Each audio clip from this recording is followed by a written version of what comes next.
এইভাবে ধইরা এইভাবে কয় এই এই এই এই যে এই এই ইতনে সব ইতনে এই ইতনে আলি ভাঙ এটা ধান্দাবাজি পাইতারা নাশকতা ব্যবসা আমার কিছু দেওয়ার মতো সামর্থ্য নাই।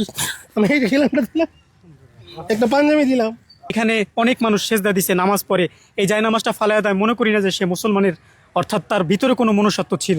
আপনারা জানলে অবাক হবেন, এটার ভিতরে একজন মসজিদের ইমাম সাহেব থাকে। একটু ক্যামেরাটা ঘুরান। যেই মসজিদের উপরে কোনো ছাদ নাই, অথচ বৃষ্টি আইলে এই মসজিদটা কিন্তু রীতিমতো ভিজে। আর সেই মসজিদের ইমাম সাহেব কোথায় থাকে একটু দেখেন। ইমাম সাহেব একটু এদিকে আসেন, দেখেন একজন ইমাম সাহেব কি এখানে থাকতে পারে? কত কষ্ট করে ইমাম সাহেব বেরোচ্ছে। প্রিয় দর্শক, যারা যেখান থেকে আজকের এই ভিডিওটা দেখছেন, ভিডিওটা শেয়ার করে দিয়ে লক্ষ মানুষকে ছড়িয়ে দিবেন।